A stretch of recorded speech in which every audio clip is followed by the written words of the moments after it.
Hello, beautiful people. Surprise!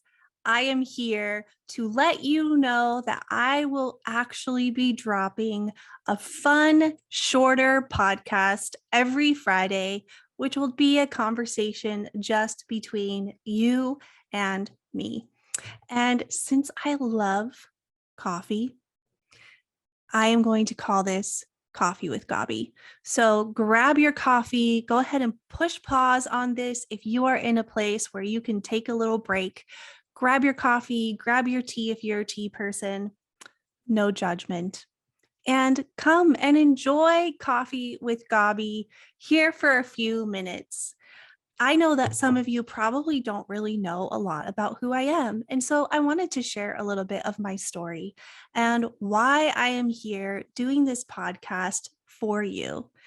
I actually am just so passionate about hearing people's stories because I really truly believe that they're powerful and transformational.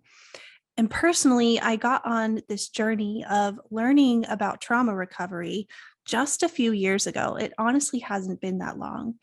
A big part of that was adopting my beautiful son, Immanuel. Over 8 years ago, we adopted my son, Immanuel, from Ethiopia.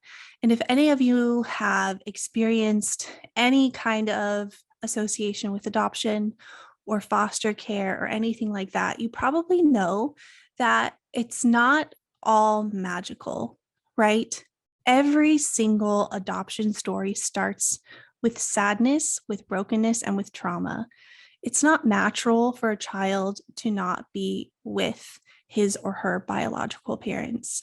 And so, all that to say, without going too deep into his story, we found out pretty quickly that our son was struggling with a lot of things due to his adoption related trauma. And it caused a lot of my own stuff to start rising to the surface. And I had never really paid that much attention to my own story. I knew that I struggled with some things. I knew that I had a propensity towards depression and anxiety, but I hadn't spent a lot of time digging into my story. And it was through going through this experience with my son and trying to get him the help that he needed, and really, honestly, having all of this trauma related responses coming to the surface in my own life that made me start thinking about, oh, what is my story? And I actually got to this point at one point. We were living in Texas, in Dallas, Texas at the time. And I was so just tired and broken and at the end of myself that I needed to go away for a few days. So I had a friend who actually sponsored a few nights in an Airbnb for me, and I went down to Waco, Texas. And if any of you know about Waco, it's probably because you know about Chip and Joanna Gaines. If you love Chip and Joanna Gaines as much as I do, please let me know. Like, send me a message that you're like, yay, I'm so glad you talked about Chip and Joanna Gaines, because there was something about going down to the silos in Waco, Texas, that was always so healing for me. It was about an hour and 45 minutes from where we lived. I went down there multiple times when we were living in Texas. We lived in Texas for 4 years. And this one time I went down and spent 3 nights in an Airbnb. And the first day, it was around Christmas time. I went to the silos and just had that healing feeling that I always got at the silos of like, God's presence is here. Really, honestly, that's what I always experienced when I went to Magnolia. And if Chip and Joanna, if you ever hear this, I just want to say thank you for creating a space that is so beautiful. It's so peaceful, and it's so inviting of the presence of God. And I know it's not like a church, it's not necessarily a sacred place, but for me, it was a sacred place. And there was something about that place that just made me put my guard down and allowed me to start feeling things again, allowed me to access emotions that I wasn't accessing a lot because I was so numb from just running this race of trying to take care of children in a difficult situation. So, all that to say, that night, I went to my Airbnb, and for the first time, I started reading a book called CPTSD From Surviving to Thriving by Pete Walker. Now, some of you may know what CPTSD is, but for those who don't, you probably know what PTSD is, post-traumatic stress disorder. CPTSD is complex post-traumatic stress disorder. And it was just that week that I was starting to realize and self-diagnose, honestly, that I was dealing with CPTSD. And the difference between PTSD and CPTSD is basically that PTSD is brought on by a one-off trauma, which could even be experiencing war. It could be getting in a car wreck. It could suddenly be losing a parent or something along those lines. And PTSD is very real. It's very difficult to deal with, but it's something that when you go through the therapeutic interventions for it, you can basically go back to a singular memory or a singular period of your life and process that. CPTSD is different because it's caused by ongoing relational trauma, usually as a child. So what that means is that your entire existence was marked by lack of safety in some way or another and lack of healthy attachment. And the symptoms of that include like chronic depression, anxiety, can even be chronic fatigue or other chronic pain disorders. It's also just this way that we relate to the world that is kind of hard to explain for those who have never experienced complex trauma or do not have CPTSD. So I'll go into more of that maybe on another day, but I picked up this book. It was actually on my Kindle that I saw was like the leading resource on CPTSD out there, called CPTSD From Surviving to Thriving by Pete Walker, who is like really like the preeminent guru about CPTSD out there. His book is absolutely amazing. But for the first time in my life, and maybe you've had an experience like this, but for the first time in my life, I realized like someone had written a book that was about me. I was reading this book and I was like, he is in my brain, he's in my body, he's in my relationships. Like I see myself so much in this book. It actually really was kind of overwhelming. But that I look back at that weekend a few years ago in Waco, Texas, in this little Airbnb. It was a tiny home. It was awesome.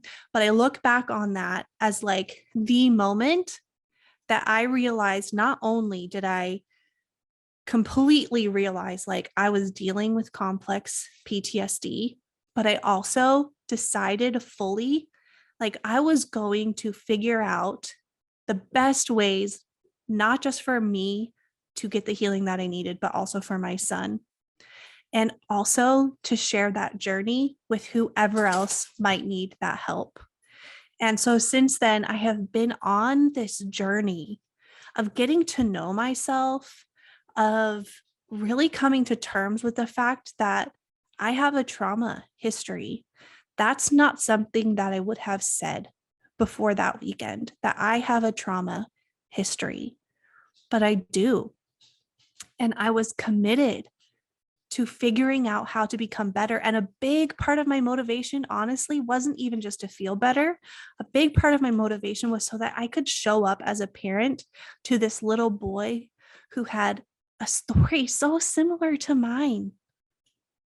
I wanted to show up for him in a way that was healthy, where we could attach, where I wasn't being so triggered by what he was dealing with that I would go into what we call emotional flashbacks and act like this 5-year-old version of myself. I needed to be a healthy parent for him. And through that, I have learned so much about Jesus and how he loves us.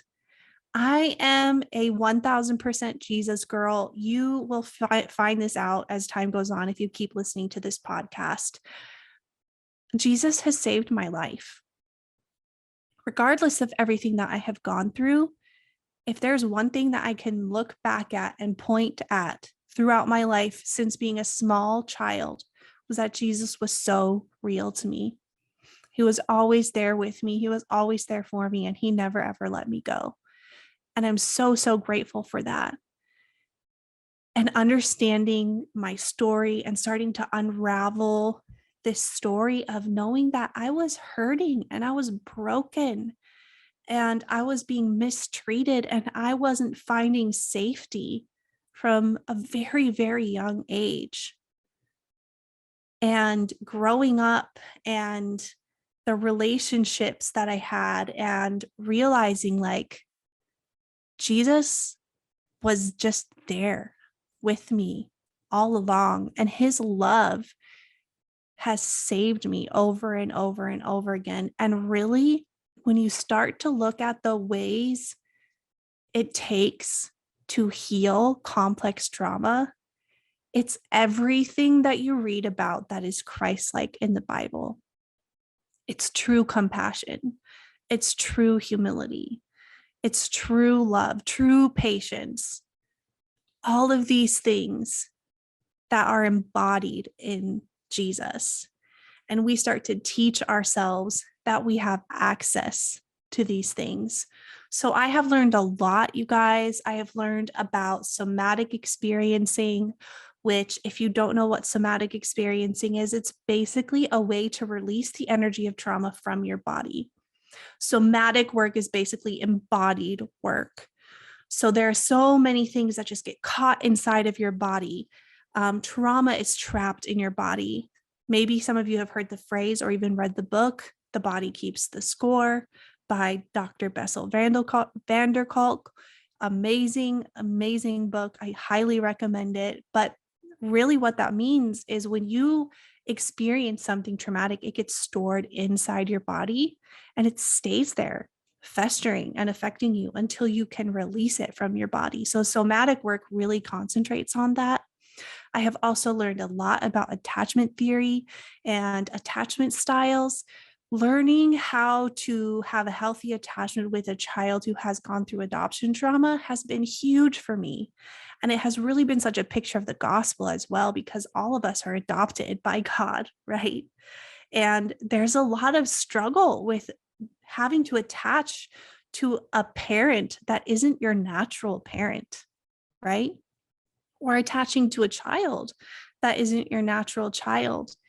But God, like the story of Jesus is that he came so that we could have an attachment with God, a relationship with God.